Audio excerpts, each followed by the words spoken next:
Hello and welcome back to another episode of the Beyond.a.ball podcast. It is your host Ian, joined as always by Justin, and I'm sorry, listeners. It's going to be a rough episode, a rough pod. We are recording after the Champions League matches on Tuesday the 17th, which means that Chelsea is eliminated from the Champions League in quite fucking embarrassing fact, fuck. Just in fashion. That's the word. Embarrassing fashion. I'm embarrassed. I don't even want to talk about it. Justin, how are you? I mean, you're probably as upset as I am. I'm like distraught. Yeah, I don't think as upset as you because I was going to ask how you're doing, but I'm I pretty think distraught. I think I know the answer. I just know what we get ourselves into, so I'm not going to go super into my feelings right now. If We'll get not, into them later for sure. yeah, I'm at a pretty low point, and I think it's setting in. I think it's more and more setting in is the realization that after again we played like shit this weekend, that there's a very realistic chance that we not only don't make European League spots, but then we also lose all of our remaining good players. yes, and So that's this is actually what's what's been gonna. going through my head over the last since 5 o'clock, I would say, since like halftime when I knew this was definitely done. And I'm going through my head. I'm like, well, Enzo's world class. He could leave. Cucurella's world class. He could leave. Caicedo's world class. He could leave. Palmer, he could leave. And then what? This is what I I've been thinking for the last 90 minutes of my I life. don't have the answer to any of those questions for you right now. Yes. So, listeners, if you have the answers to the questions, leave us a comment, leave us a note, and we actually will be opening today's episode up with a listener question, I believe from Daniel Espinoza. So, Big Yeah, Dan, thanks. Dylan, Big Dill, Dylan thank. Espinoza from Hoboken. Big deal. Thanks for the question. So we're gonna hit the listener question first, and then we're gonna get into our recap of today's Champions League games. We will review tomorrow's games because we have four matches tomorrow, which will decide who will be making it into the round of eight. And then we're just going to go over the top five, six teams that are in the Premier League and the matches that they have coming up on this weekend. So without further ado, Justin, anything you want to say before we hit our listener questions? Yeah, Dylan, you're an idiot for asking this question we're about to talk about. Yeah, this is a rough question. I'll hit it. I'll open it up. So the question here: will Lamine Yamal have a better career than Cristiano Ronaldo? And I have my own thoughts and opinions on this, but Justin, I know you actually have statistics to go along with it, so I'll let you start because it's gonna just be me flapping my gums, to be honest. All right, so I guess I'll be the stat guy here. And obviously Yeah, go ahead, you fucking nerd. it's gonna be much harder to compare them because Ronaldo's got over 1,200 games and Lamine Yamal only has 144 games played. Ronaldo, also, I do want to preface this. What I saw in the stats, he was playing in the Premier League before they were keeping assists. Was he really? I don't know. Did you see assists? Because on FootMob, it didn't show assists. No, If yeah, not, I'm just a jackass. yeah, you're a jackass. Okay, fair enough. Go I was about to say my stats, yeah. So obviously just talking about stats wise, Ronaldo in La Liga, 292 games played, 311 goals, 95 assists. Champions League, 183 games played, 140 goals, 50 assists. In the Premier League, 236 games played, 103 for goals, 47 assists. Serie A, 98 games played, 81 goals, 21 assists. Saudi League, 99 games played, 95 goals, 18 assists. ahead. Portugal national team, Toughest 226 league in the game. world. It is top five league in the world. Don't get me started. Portugal national team, 226 games played, 143 goals. And when you break that all up real quick, he's got 450 goals from Real Madrid, 145 for United, 101 for Juventus, 115 for Al Nassr, sorry, and he's got five for Sporting with 32 total trophies. And that all doesn't add up to his 950 because that was just in like league play. It's nothing to do with international and other goals as well. So Lamine Yamal. So I, So obviously, kid's only 18 years old. And my biggest argument about this is like, is Lamine Yamal gonna play till he's Ronaldo's age? Absolutely not. That's number one. The also other thing you have to think about is, can he stay as healthy as Cristiano Ronaldo did? Like when you watch Ronaldo, you never feel like he's hurt. Right. Like, he doesn't really miss I many don't think games. has he ever been hurt in his I career? I'm looking at his statistics like throughout his career. I don't know. There's been there was one season when he was 24, he played less than 30 games. And then there wasn't, and in the regular season, in domestic league, by the way, yeah. this is Okay. when he was 31, he played 29, 32, 27. And then everything else has been 30 games of domestic Yeah. season until he was back at Man U at 37 fucking years old. Yeah. So So, I he's mean, he's not playing 50, 40 plus games a season this season. consistently. Yeah, at his age. So I think that's number one. I don't think Yamal's gonna play until he's Ronaldo's age, and I think Yamal's had, I don't want to say a history of injuries, but you feel like he has these nagging injuries that he is missing games. But his stats, 18 years old now, he turns 19 in July, 144 games played, 45 goals, 49 assists, and he's for Spain. He's got 23 games played I mean, and look, six goals. at Ronaldo's age, right? At Ronaldo's age, Lamal definitely has better numbers. Just looking at Ronaldo's stats, he Absolutely, yes. at 17 and 18, he was playing with Sporting, and then at 18, he was with Man U, 19 with Man, and so on and so forth. So he didn't, I mean, he had, I'm looking right now in the Premier League over his first two seasons there, and in the Premier Liga in Portugal, only had 12 goals. Hmm. Right? 12 goals and 11 assists in domestic leagues, which isn't a lot, No. right? So I think the big thing here is the overhype around Lamal to even conceivably believe that he can get anywhere close to Ronaldo's numbers. I'm sorry. I don't think there's any way fucking possible he even gets close to the 593 domestic league goals that Ronaldo has. I mean, how many goals does he have in his career? It's like 900 or something Yeah, in it's total something matches. It's crazy. something there's Yeah, nowhere near like Jamal will not come 965.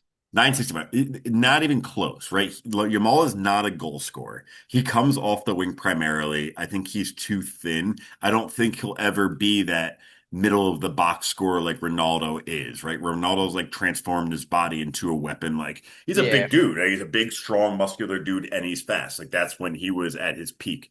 I just don't think Yamal is like that. He's more of a pure winger. And to that point, yes, I think he's going to be because he's more of a pure winger in prone to injuries, right? He's going to get tackled more from behind by center midfielders or the the left right winger, whoever's playing on his side, trying to come in and tackle him from behind, right? Take the ball from him from behind. So I think he opens him up more to more injuries. I think he will probably have more assists than Ronaldo in his career, I but agree I with that. don't. Yeah. But if he stays healthy, but I also think I just don't think he any comes anywhere near to the goals that Ronaldo came to. I don't think soccer is played that way anymore, right? I think Ronaldo played in a stretch of time when soccer, especially in La Liga, was a little more high scoring. I think those Real Madrid teams were really more Galactico teams, right? If you look at some of these numbers that he was playing up are like video game numbers. I don't think anybody will replicate what him and Messi were doing those Yeah. seasons in Spain, just because I think honestly, the two of them were just on another planet. Plus, I think the competition was probably weaker outside of those top two teams. Um, Yeah, and I just think it was more impressive. Like you look at like the center backs Ronaldo had to go up against Barcelona. And then right. you look at the center backs, and I'm just using them as an example right now. You look at this center backs that Lamine Yamal's going up against Real Madrid. Like there's two different levels there. I don't think So I do think Lamine Yamal is overhyped. I think La Liga is very weak right now. I yeah, think La Liga is very weak right now. Even like Real Madrid is pretty weak in comparison to Barcelona right now. Um, yeah. I But think I still think the kid's good. Like don't get me wrong. I'm not taking anything away from the kid. The kid at 18 years old is talented. He has a lot to his game. He's a dangerous player out wide. Again, I just don't think he's going to be able to to that get to that level that Ronaldo's at. And like you said, they play two different positions. it's just a Ronaldo was crazy level. It's just a crazy yeah, level that Ronaldo got to. I mean, it's too crazy. and to do it, I think the biggest thing out of this whole argument is to do it consistently. Yeah, and at the old age too, right? At the Yes. older ages. And Messi's the same way. Like these guys have just become, some of these guys have become timeless. I don't think Lamine lives his lifestyle like that. Like I've said Yeah, it from the rip, I you think his have. lifestyle is more geared towards Neymar Jr.'s and career trajectory and everything than Ronaldo or Messi because he's already gotten injured. Like he already Yeah. kind of has like a nagging injury. Like you mentioned it, and he doesn't really appear to care much about soccer off the pitch. But Yeah, but no, we'll definitely see. And who knows if he stays at Barcelona his entire career as well. he has to. Like who else is going to afford him? I don't know. In 5 years, who knows with the market value and stuff like that with all these teams getting money, who knows? PSG maybe. Yeah, yeah. Who knows? Who knows is right. But anything else that you want to cover off on your boy here, Lamine? Uh, no. I definitely think it was a good question. It's nice to get questions from the followers. So Dylan, thank you for that question. Yeah, absolutely. Big deal. Thanks for the question and followers. Anytime you want to drop a question, we will definitely answer it and we'll absolutely prioritize it. We prioritize our followers and thank each and every one of you. Moving right along, Champions League. So the round Wah, of wah, 16, wah. yeah, basically throw that noise in if you want. Round of 16, second leg happened today, and I mean we were 1-3 in our predictions. So not great, not great. First match we're going to start off with, and this was like the shocker. This was incredibly shocking and honestly pretty disheartening. We had Bodo Glimt, who played at Sporting, and Sporting they turned the tide, man, winning an added extra time. I mean, 5-0. 5-0. So they knocked Bodo Glimt out after Bodo Glimt had taken a 3-0 lead at their home. Um, Sporting had goals in the 34th, 61st, and 78th minutes of this match to draw it even. And then they went into the added extra time, and there were goals in the 92nd and the 121st minute of the matches for Sporting, who just roars back to life in that second round leg. Really an awesome match to watch. Justin, I know you were watching it as well, but I mean, Sporting total domination, 38 shots on goal, nine big or 38 total shots, rather, nine big chances, 66% possession. I mean, the entire match, they just totally dominated Bodo Glimt. I don't know what the hell that game plan was from Bodo Glimt, to be honest with you. Yeah, I think that's like the most upsetting part about like this game is like Like, what obviously the Bodo fuck? Glimt coming from that 3-0 win that no one expected. And then you probably expect it from the coach that hey, we can probably just sit back and defend a little bit. And again, I think this is what happens to a lot of teams. They just they know they're in a lead, 2 or 3 goals, they decide to sit back, and then things happen like this, and then you got to make tactical changes as it goes. And I thought the game plan worked for the first. I'd probably say when was the first goal in the 34th minute? It probably worked for the first 15, 20 minutes. Uh, they were sitting back. They had 2 or 3 few chances on the counterattack. Uh, Obviously just didn't put any of them away. But then obviously as Sporting attacked and attacked, it just looked like total domination, like you said. And to be fair, this game could have been 7 or 8-0. Yeah, it could have been. They missed a couple of good chances. So I don't know what's more impressive, seeing Sporting come back from this 3-0 defeat from the last leg and win this one 5-0, or is it more frustrating as a Bodo Glimt fan and supporter of blowing a 3-0 lead? And their story is still great, don't get me wrong. I mean, Yeah, I think they can both be right at the same time. I think yeah. what Sporting did today was quite impressive. They whooped their ass. They Oh had yeah. total domination today. But Bodo Glimt, I mean, they didn't make any changes tactically or substitutions until it was 3-3 on aggregate. Their first Yeah. substitution of the match was in the 79th minute. Right. And that's a problem, right? Like obviously Bodo Glimt, not a huge team. They're not going to be here every year. We know that, right? Like they are what Yeah. they are, right? They're a Norwegian, small Norwegian side. But they just that's what I think killed them at the end was just the inability to make those tactical adjustments, those in-game adjustments. The adjustments should have been made at halftime when you were up 3-1 and, towards the end of the second half. I don't know if you looked at the momentum sheet at all, but it was all Sporting. all Yeah, Sporting towards you the end of the second half. As you, soon as you barely see a peak of yellow. you barely see a peak, and that's, you have to go into halftime thinking, okay, we dodged a bullet. We're still up 3-1 on the Hmm. road aggregate. We only have 45 minutes to see out. We have to change something. We have to do something a Yeah, little different. Maybe play a little more attacking, right? Like sometimes at the end of the day, your best defense is offense. yeah, Like if Sporting knows they can just sit in your area, pass the ball around, and you're going to sit back on defense, well, hell, that's pretty easy for them because they have no concern in their mind that you're going to launch a counter. But if you can hit a couple counter attacks, keep a couple guys up the pitch, then it's going to be a little scary for them. But I mean, yeah. both things again, like I said, can be true. Hats off to a team that can come back from a 3-0 deficit and then advance 5-0. I mean, that's or 5-3. That's pretty damn impressive. Yeah, I just think, but going off, I just think the head coach got the tactics wrong a little bit. He did. He did. I think it was a little bit of Lost tactics the wise. plot. Lost the Yeah, plot. yeah, a little bit of tactics wise the plot, and then obviously I guess you can kind of say the game script. And I know I'll probably talk more about this talking about one of the games tomorrow between Tottenham and Atletico because I already know what's going to happen in that game, just like tactic wise. But good win for Sporting. Be interesting to see who they get next, and a heartbreak for Bodo Glimt. Absolutely. Moving on, we had Arsenal 2 at home. Bayer Leverkusen nil. Arsenal will advance 3-2-1 on aggregate. Goals by Eze in the 36th minute and Declan Rice on the 63rd. Um, Not all too surprising, honestly, that they ended up coming, Arsenal ended up moving on. What was surprising was Leverkusen's amount of possession. Leverkusen did have almost 60% of ball possession, but didn't amount to anything. Arsenal with the 1.75 expected goals, 21 shots in total for Arsenal. Um, Do you see that essay banger? yeah, it was a banger. And honestly, I'm not shocked. I'm a little shocked it was only 2-0. I mean, Arsenal has quite a side, and Leverkusen did look like they played pretty strong, a lot of possessions, but Hmm. Arsenal, they just have such a Deep strong team. team squad, yeah. Yeah, it's such a deep squad. It's so strong. I mean, they look really poised, especially with the I was going to say the big boys.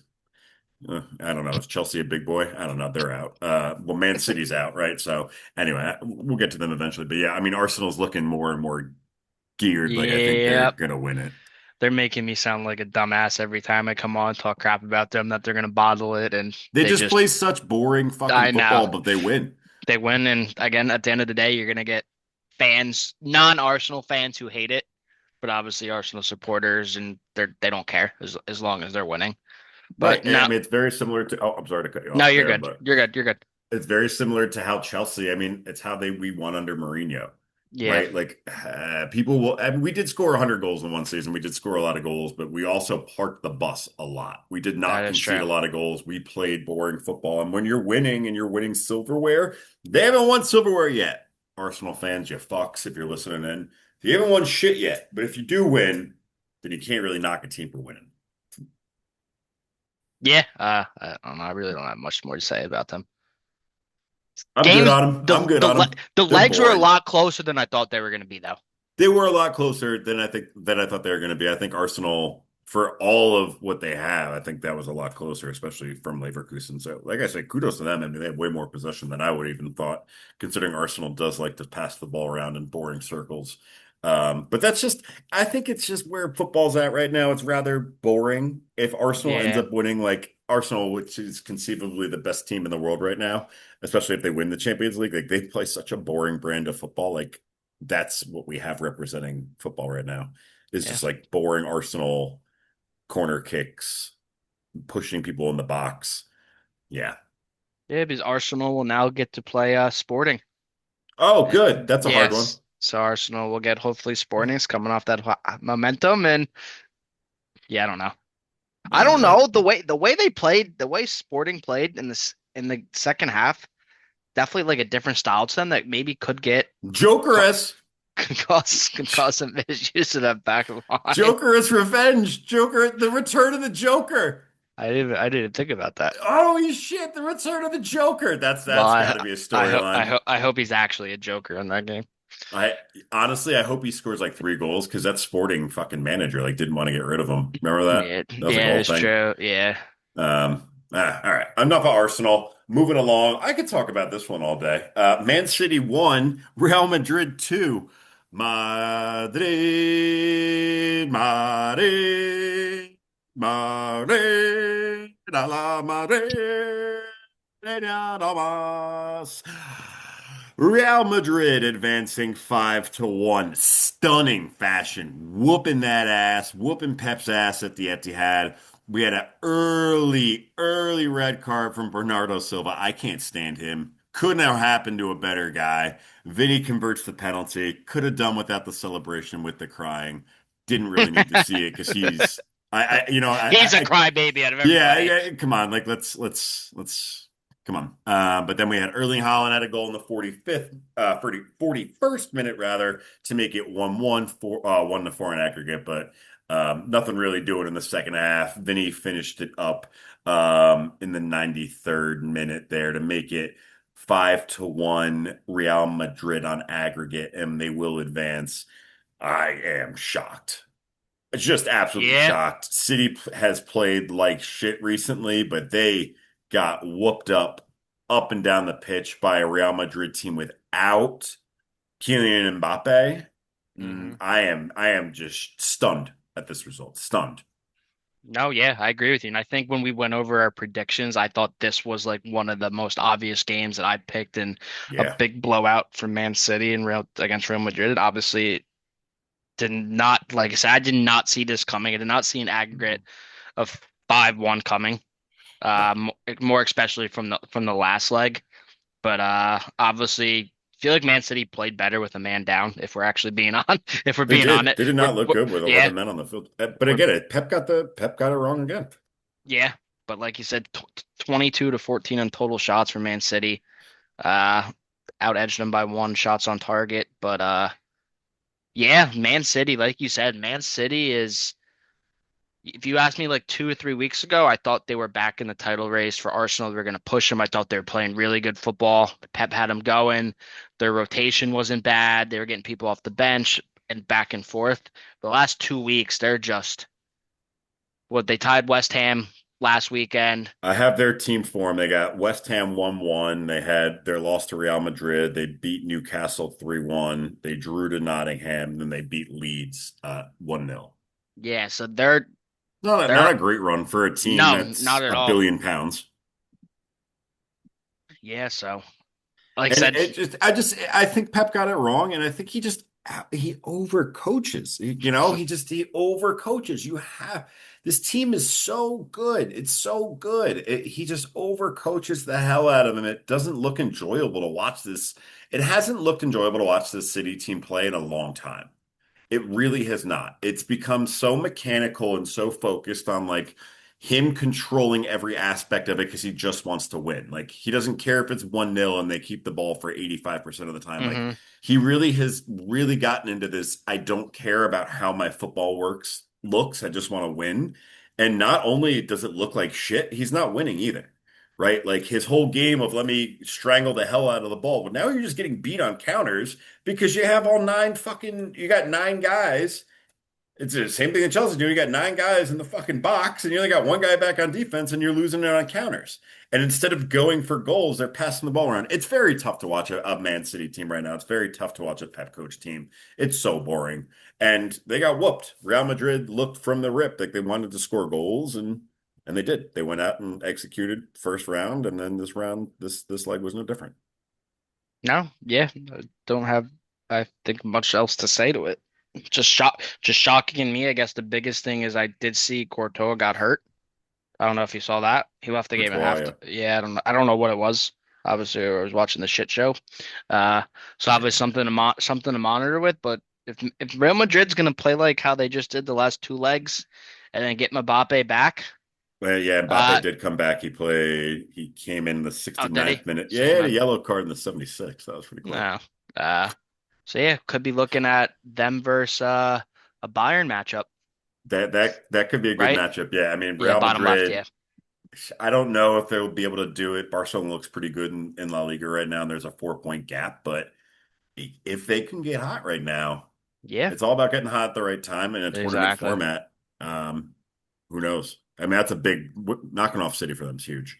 Oh yeah.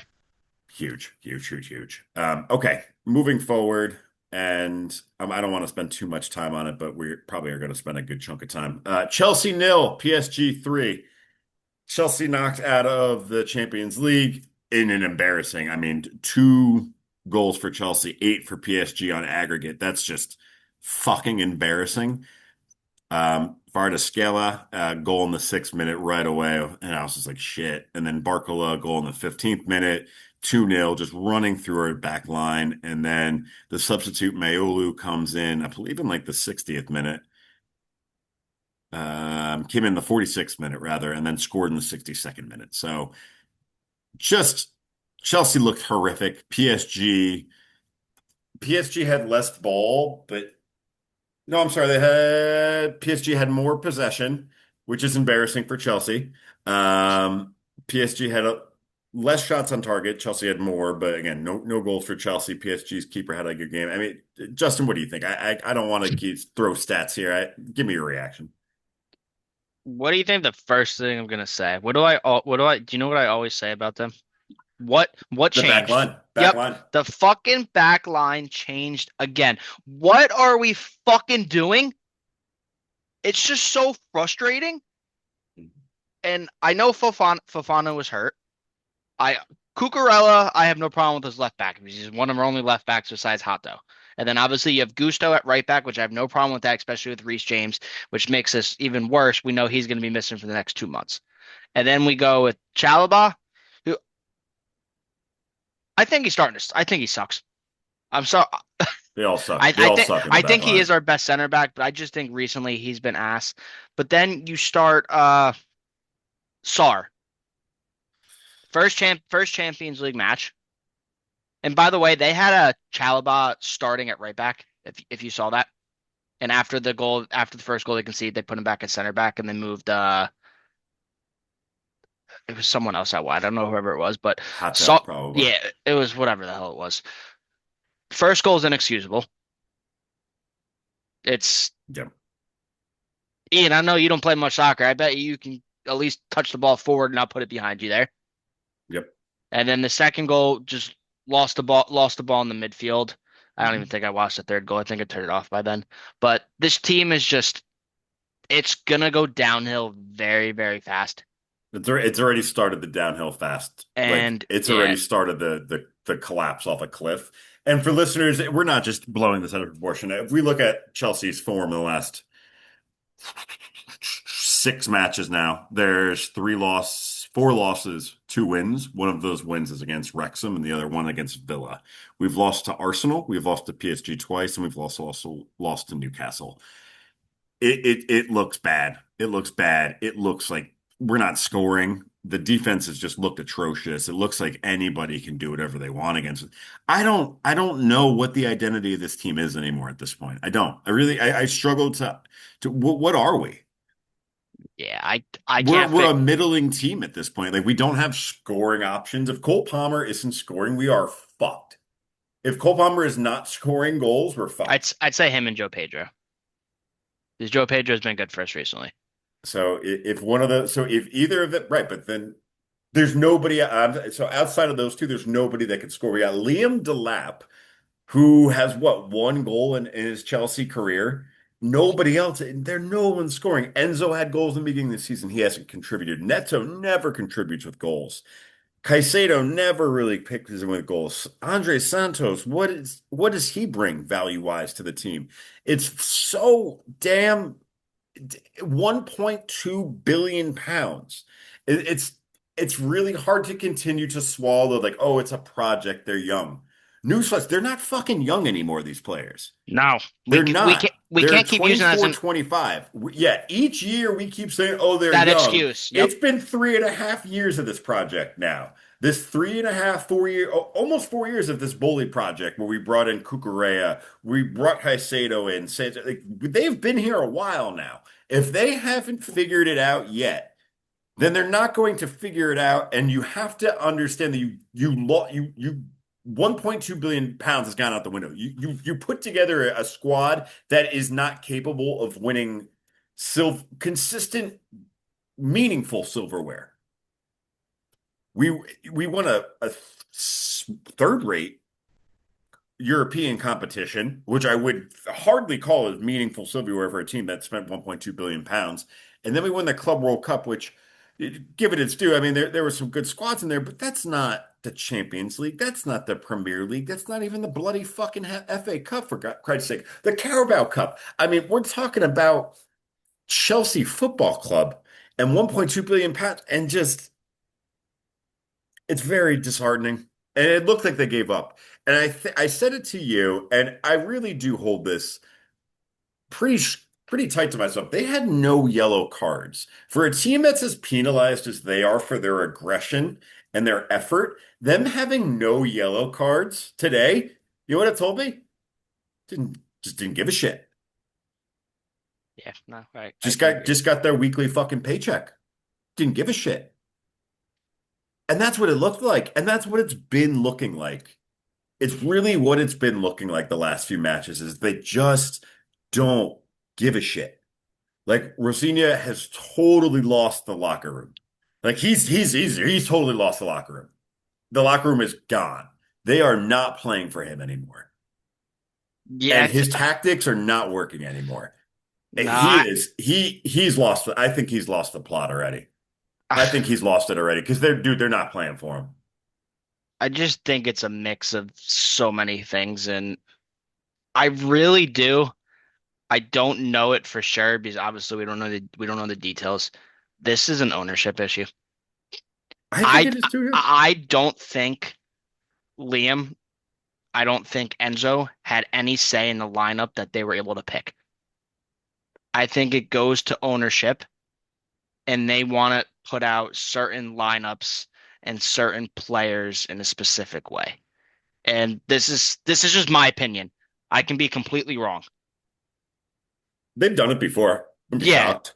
but Like that's definitely something they've done before. We know Enzo said it. Like I wouldn't yeah, be. And the other thing that irks me, and it's not going to change, is that we're just not good. We just don't have good players. You've said it before, and like that's it's just the fact of it. We don't have good players. Like we spent 1.2 billion pounds on four players, essentially. I said in the beginning of the show. Caicedo, Enzo, Palmer, Cucurella, those are the players that have panned out of all I, that fucking money we spent. I don't want to say we don't have good players because those are good players we have, and then Joe Pedro up top. I just think our defense is just atrocious in our goalkeeper situation. Well, then how do we only have two people that can score? I don't know. I can't answer that question for you. You know what I mean? Like, if we're No, so good, why yeah, do we only have two players on this entire roster, which that is can Cole score Palmer goals. and João Pedro can score goals? And if it's not them scoring goals, we're I'll relying put on like set pieces or like an Enzo. honestly own Enzo's got goals. a good amount, yeah. But no, I get where you're. I think he's got like seven. Yeah, but no, I get what you're saying. It's just again, I hate saying it, we were a big club, and now just the I don't think past. we're a big club anymore. That's what I'm starting to get. Like the past 2 or 3 seasons, I know we won the Conference League last year, and like you said, the Club World Cup. But it's just We're not we don't if have a big club mentality anymore with how we yeah, spend money. if we don't make Champions League, which right now I don't think we are. Just the way we're playing, maybe something changes now because we don't have to focus on the Champions League, and we're only still in the FA Cup, so it's less maybe less games to have to worry about. But I am starting to get worried. I know we talked about it before. Is don't make Champions League. Enzo's already in the market. There's been rumors about that for a while. I can see Enzo going. Who knows what will happen with Palmer? We really don't know. Obviously, there was all that discussion about him going to Man United. I don't think he's going to go to Man United anyway, but there's a possibility. Does a Madrid call for him? Does a Man City want him back? And he may say, I may like this project better." And that's why all these Chelsea players came here. They really liked the project. Correct? It was the project, the young talent. Let's work for something in the future, but it's year after year after year. You're not going to get support from your fans if this is a 5 to 10 year project. Yes, I understand things take time, But then if things take time and we go through managers, like I take my trash out every day. Some of these players too, though, like they're hanging out. This is like 3, 4 seasons. Like Yeah, the project is not getting better. They're seeing the no. project and it's shit, and they can leave because the project is shit. Yeah, I just don't. The project needs. They need to change the project, and they need to change it before we face the transfer ban when we can't make any moves. Because if we have the, it just isn't working. It's just not working, and they have to see it. They have to see it. Like you cannot have your fans consistently chanting that they want you out, and you not come to the realization like, hey, we spent money unwisely. You can go through a little, how many players you can go through that Chelsea could have purchased for the amount of money that they just pissed away. we could Start have with had 4 seasons ago, we pissed away 100 million pounds on Mikhail Mudryk. yeah, we could have had Victor Osimhen. Osimhen. We could have Yeah, had anybody. We have Nick Voltemat. We could have Kylian we Mbappe, we could have had the defenders. We could have had a solid back line. Mark A. Yeah, and I don't think we're gonna go anywhere. Let's say everybody does stay, which obviously it's not probably gonna happen. But this team's not gonna go anywhere if they don't upgrade their back line and their goalkeeping situation. Robert Sanchez cannot use his fucking feet for his life. He gets the ball and either two things happen. One, he kicks it out of bounds, or two, he kicks it right to him. Mhm. And He how are does you do gonna? both of those And then, things. like you said, we tried to play to the back, and you just can't trust him. I Yeah, don't, I don't, I don't want to I, talk about them anymore. yeah. It's not going to change. They're going to continue to fucking run this into the ground. We need new ownership. That's that. Yeah, And and until then we get new obviously we got, ownership, it's going to be the same crap. yeah, then we got hit with our ban. Yeah, well, at least we got 2 years until we have to deal with it. So we have that bright spot, but moving right along. So that will wrap up today's coverage and our recap of the matches. Looking ahead to tomorrow, we have four tomorrow as well. Starting with Barcelona and Newcastle. It's going to kick off 1:45 EST. It's going to be played at the New Camp. Right now, it is 1-1 on aggregate. Late goal by Lamine Yamal in the last round, even the score. Justin, what do you think about this one going into the day? Do think it's going to be the best game out of the four. Uh, I do think Barcelona wins this one a close game. I Mhm. don't see this being a 2-0 game or a three or a blowout. I see this game being 1-0 or 2-1 or 3-2. I could see Newcastle getting the first goal, then Barca coming back again. But I think Barcelona being home in this game is definitely going to be a big advantage. But I do have Barcelona going through. You think it's going to be Newcastle? I think it's going to be Newcastle. And maybe it's my Newcastle bias because of Big Nuge. Maybe he's going to be mad because I'm a bit of a mush. So he actually might be angrier that I'm saying this. But I'm going with Newcastle because I like the Okay. midfield. I Okay. Well, like that midfield double duo of Tonali, Joe Linton. Bruno will not be playing. He's got a muscle injury, but I he's out like till like that. April. Yeah, it's a strong midfield. And I think in a match like this on the road, you need a strong veteran midfield who has been there before. They're not going to lose their head and can really keep a squad together. I'm a big component of having a really strong holding defensive duo, like a Linton and a Tonali, because I think, especially with their experience, it's just solid, right? You feel like it's solid. Like reminds me of like a Tony Cruz, right? Like the team can kind of go up and they feel comfortable with them being Hmm. back there and they can, hold things together. And that is one thing that I think Newcastle, especially as of late, has been doing a lot of. They are a tough team to score against. They really are.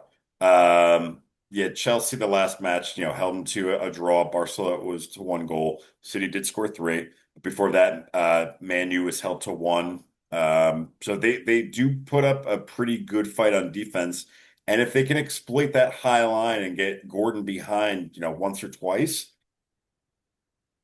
I think it's Yeah. going to be tough. I think I Barcelona dominates possession, but I mhm. think I think Newcastle's really good at taking on like at absorbing.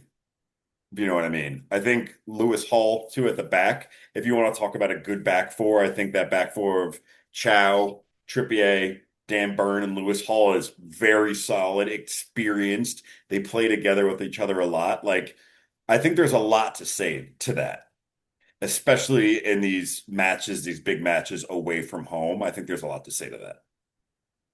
No, yeah, and I think Lewis Hall did a great job shutting down Lamine Yamal last game as well. I thought he was very quiet, but I think it'll be interesting to see uh who gets that start up top for Yeah, Newcastle. Will it be like with yeah, Voltemade, we don't know. Gordon, Right now they have Gordon predicted lineup. They have Gordon up top with Walter Maid sitting underneath him, right. but who knows if Wissa that hasn't been playing much recently. yeah. He But has been going more. I know Voltemade played over the weekend at attacking midfield, so let's see what Eddie likes to run out there. yeah, we'll Yeah, see. Should be a good one, and that's the 145 game, I believe, as well. yeah, that's the early one, so So it's first that'll one. kick things off good. And then this one should be pretty pretty pretty easy, honestly. Bayern Munich will be at home against Atalanta. Bayern Munich already up in this aggregate 6-1. I don't see anything crazy here happening. I think if anything, Bayern Munich could like double it and make it Do you 12 see to. the goal kit? Do you see the goalkeeper situation here? Do you hear about that? They're like all hurt. So they Oh, have 16. yeah, they have no goalkeeper at the moment. So I think the only goalkeeper Urbig. can start is the 16-year-old kid. But then I thought I read something before that he can't play because it was illegal. And then I saw videos of Luis Diaz in the goal.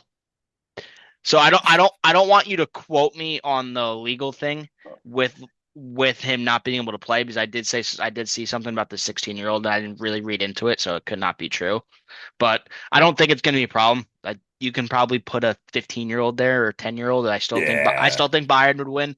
They're But still gonna Bayern's still gonna score it, 4 or 5 yeah, goals, and they're, at that point, who the yeah. hell? But Like, I think it's really like interesting. Like they're up this big in like aggregate. Like if this was like a 2-1 aggregate, can be a yeah, completely different story with the 16-year-old getting a start in the net. yeah, it definitely could be, but I mean, Bayern, they just look like a Yeah, force. And I mean, look, they'll have Noah Elise, he's suspended. Kimmich is suspended. Bayern is depleted, but again, it's 6-1. They're at home at Atalanta. I don't see Atlanta scoring 5 goals. I don't even want to. are you by Foot Mob? Did Yeah. you see a picture of the goalkeeper? He looks like he's 12. Well, if he's only 16, he's not far off from 12. He's only 4 years older. Oh man. Yeah, that's a crazy story. So we will watch what happens, but Bayern should get through that pretty Yep. easily. This is a good one here. Liverpool is going to be at home. They are down a goal on aggregate. Galatasaray. What do you think about this? Liverpool at Anfield. Liverpool's just so hard for me to figure out They played like lately. shit over the weekend too. I know Drew they against Tottenham 1-1. played like shit over the weekend, then sometimes they look good. Sometimes Obviously, they don't look good. I know. Obviously, playing at Anfield advantage them, but I think Galatasaray's figured them out a lot lately. And Yeah. like I talked and like last leg, and I said last leg that Galatasaray is very unlucky to only Hmm. be up 1-0. Uh, I do have Galatasaray winning this game, but I do believe it takes an extra 30 minutes to get it done I think so too. I do think Liverpool, I think this goes to added extra time. as Uh, well. Um, who do I think is going to win though and move through? I can really see this one going anyway. I could too. I mean, it's just so hard to look at this Liverpool like lineup still and just it's still not clicking. Like if you look at their projected lineup, it looks so good on paper, but when they're playing together, it doesn't click. But they have such a talented roster. But then you look at a team like Galatasaray, and they have a lot of really solid players on their Players, end yeah. as well. But Osimhen is just a great he's a world-class striker. Like Hmm. he may be one of the best 3 strikers in the world. And I don't think I mean, there will be some arguments around it, but he's pretty fucking good. And I do think being on the road obviously advantaged Liverpool there, but I said it before, I don't think it's that much of an advantage. Galatasaray plays in Turkey, right? Like they're used to a whole bunch of shit going on. Yeah, And it's I true. don't think Liverpool and Anfield is ever going to replicate.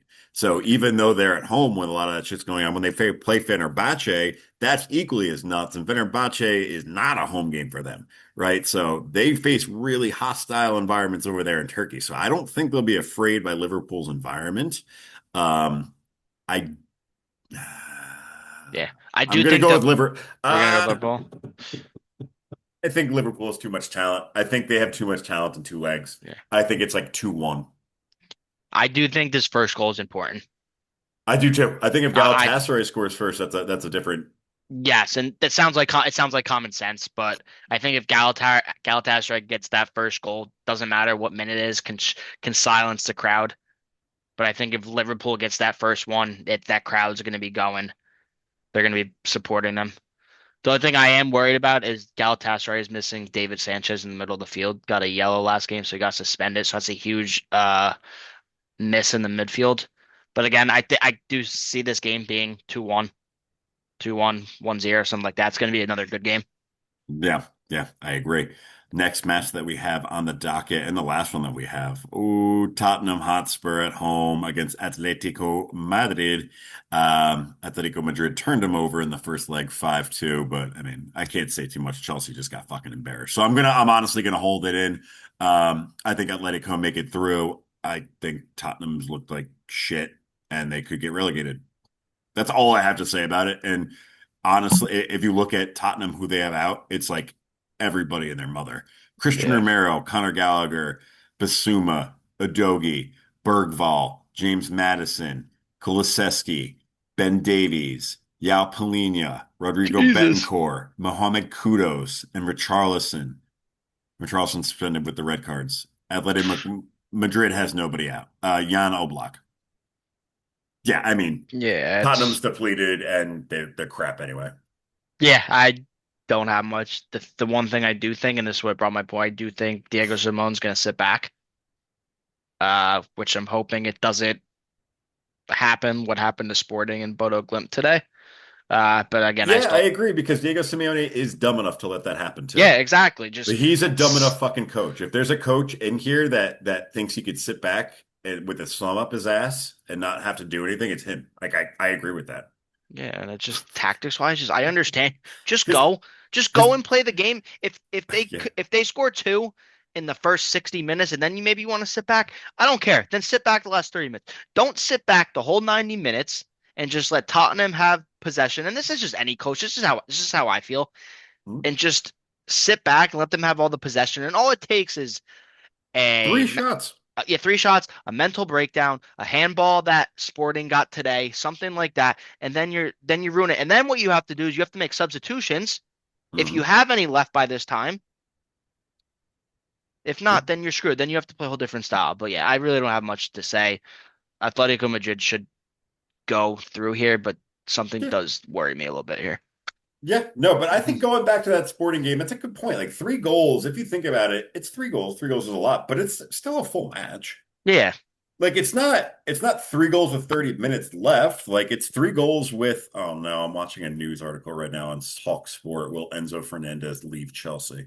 Oh my God, the match just ended a fucking hour ago. Oh my God, shout out Talk Sport though. Yeah, we'll see. They better not sit back. It's just not a good idea. yeah, I said it earlier.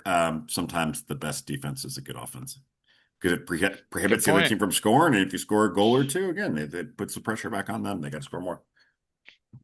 Very good point. Awesome. All right, Justin, anything else you want to cover on these Champions League matches this week? No, it could be depending on results tomorrow. We could have one Premier League team left in the Champions League. We could, and that would not be good Yeah, for it the doesn't look Premier good. League. It Yeah. doesn't look good, and I think it talks about how the Premier League is a little bit weak, but I don't want to talk about that Yeah. because I think it's just been a very interesting year for soccer. Yep, I agree. But all right, moving right along, let's go over the matches this weekend of the teams that are going to be are involved in the top five table of the Premier League right now. Now, Mm. disclosure, there will be no Man City game or Arsenal games this weekend because I think it's what the FA Cup that they're. Yes, I believe so. I'll look that up real quick. Go Yeah, ahead, you can look that talk. up real quick. So the matches that we will be covering to this weekend, we're going to cover the Man U match. They are playing on Saturday. They are playing. Sorry, listeners, going live. You can tell it's live. So Man U is going to be playing Bournemouth on Friday, which will be the first match we're going to cover. Then Aston Villa is going to be playing on Saturday. They are playing at home against West Ham. We'll be covering them. Liverpool is playing at Brighton Saturday morning. We'll cover them. And then we're going to wrap up with Chelsea and cover them and their game against Everton. Justin, did you figure out if the FA Cup final is this weekend? Yeah, Arsenal and Man City play Sunday at 12:30. Awesome. So we'll go over that one as well because hell, love some good FA Cup. Sure. All right. So let's we'll start with Friday evening's game. We have Bournemouth is at home against Man United. Man United's in great form right now. They're in third place, 54 points. Um, Give me Man U. I don't think I don't have too much to say about it. I think we talk about Bournemouth a lot. They're a middle of the table team.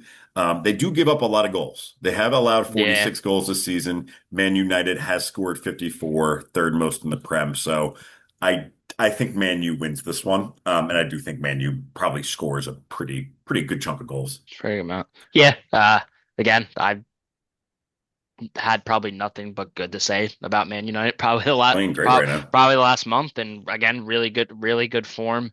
Uh, Sesko coming off the bench continues to score. Dude, he looks great, and it's He looks killer that I great. dropped him in fucking fantasy. It makes me want to fucking cry.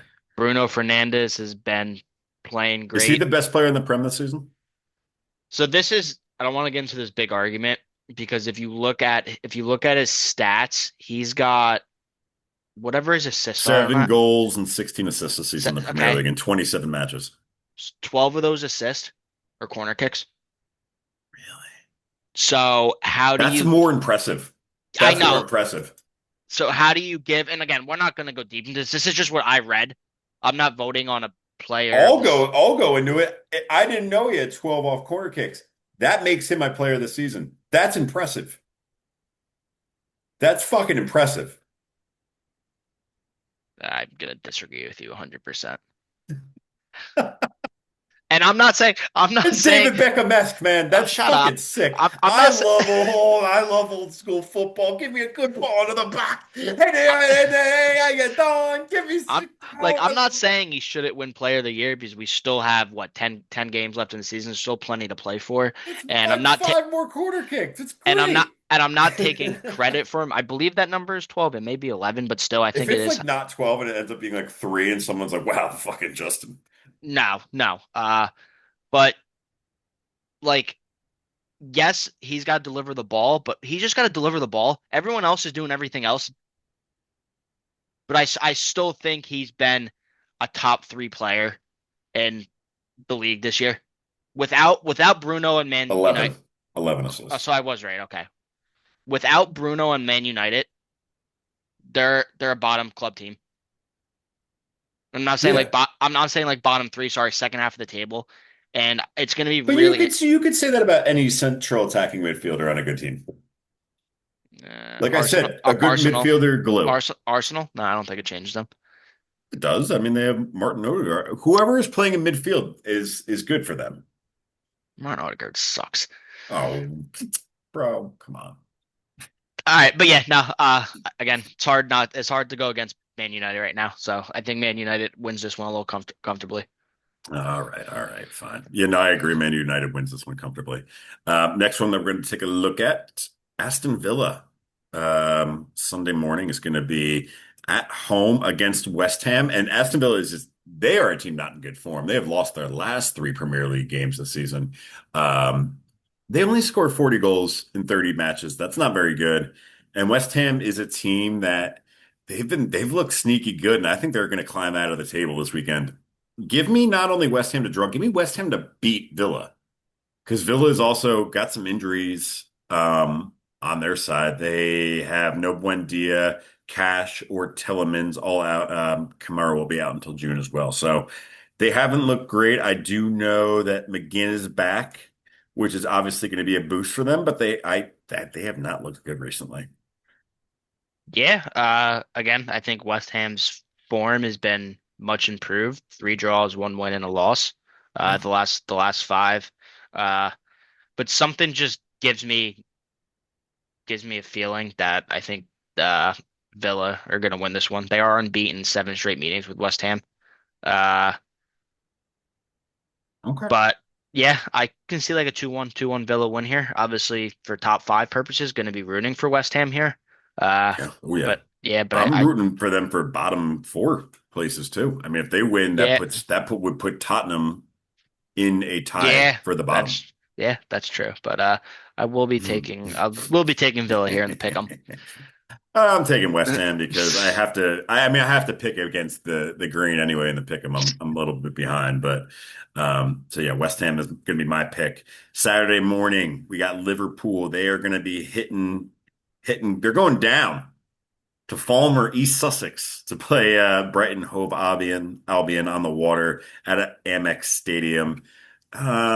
This is a letdown spot for sure for Liverpool for a team that has not been playing well recently. Well, not well, but just kind of inconsistent. I could see a draw here.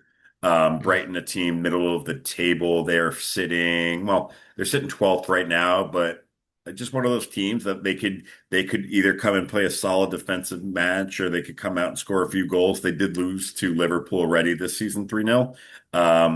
Rather recently, about this would be 6 matches ago. So it's going to be interesting to see. Yeah, I think this game's really going to depend on what they do tomorrow in the Champions League. I think so too. I think if Liverpool loses, I think that's it. I think if Yeah, they win, I don't know. no, yeah, I think it's a letdown spot, irregardless, to be honest. I wouldn't like if a draw or even a Brighton win, neither of those would surprise me right now. With an no, extra few days of rest, like Brighton's going to be resting all week and Liverpool has a huge match. Like that's a huge emotional that match too, right? yeah, So that I is think true. I think it's a huge emotional letdown spot. They play Saturday morning. So they only have Thursday, Friday to recuperate. Recover, yeah. So it'd be interesting what lineup hmm Liverpool And they're away. And that's a puts out as long well. trip. Do you know how far Liverpool is? To like you're talking from like the north of England down to the south of No, England. Like 5 hours. Like, it's saying this is gonna be tough. tough, yeah, no, yeah, yeah, uh, I've talked myself into Brighton. Brian, yeah. I can't. I don't know. I really can't It's pick tough to something talk now yourself until into fucking Brighton, but I know. I it's just I also can't Tuesday. I can't pick anything until I see how Liverpool plays tomorrow because I think if Liverpool, I don't even like know how to put it. Because I feel like they're gonna have to go all out tomorrow, Right. which is gonna depend on their lineup of who they put out on Saturday. Because just looking at the predicted lineup, Van Dijk and Gomez center backs, Robertson at left back, uh, and then Frimpong at right mid with the what's the kid's name? He's like young Nukuma, Rio, Rio at left Yeah, mid, and Rio. Gakpo up top. So it's like Ekitike on the bench, Salah on the bench, Konate on the bench, Curtis Jones, Kirkes. So again, I think it's going to depend a lot on that. I think Ekatike starts. I don't think there's any Yeah, world where this he is doesn't this is start. this is just a predicted thing, but we'll see. I think it's good. I think that's also a good game. Nothing, no blowouts or anything. Close game. Yeah, I agree. All right. Last match of the slate that we'll be covering. Chelsea Everton, Everton for the win. um, at 1:30 EST at the Hill Dickinson Stadium in Merseyside, England. Chelsea will be playing Everton. Yeah, I'm going with Everton. Yeah, yeah. I'm just so fucking sick of this shit. I they're just gonna let us down. Yeah, that's it. Everton, Yeah, I don't know how they're eighth in the table. They have 34 goals and 35 goals against the season. That's actually like impressive. They are the lowest scoring team until you get to Sunderland in 13th. It's pretty that's damn kind of impressive. crazy. They've Yeah. only given up 35 goals though, so they don't give up much. Um, I mean, look, man, on paper, this is a match that Chelsea should win. Like Chelsea with a plus 18 goal differential, 53 for, 35 against, but like somehow we're going to lose this match. We've scored 19 more goals than they have in the same amount of matches this season. We're going to lose. It's asinine, Yeah, but I'm just trying that's the way it just works. just trying to do some like negative psychology. Say they're gonna lose. No, but they are Yeah. going to lose. Like Eh, they're shit away from home. And Everton is a team that could beat us because Chelsea right now, I was looking at some statistic. I think since William Rosinia's joined, I don't think he's beaten a top 10 team. oh, that's great to know. Like I swear to, I think he's only defeated since he's joined teams that are not in the top 10. I mean, he's got a few wins against teams that are even in the Premier League. Like once he joined, those were the FA Cup matches. Like the Sure, Wrexham yeah. win was a huge win. Wrexham's not even in the fucking Premier League. Wrexham's in the Championship. So yeah, I mean, Everton, I could see Everton winning. I mean, they're also eighth in the table. We're sixth. So are we really that much better?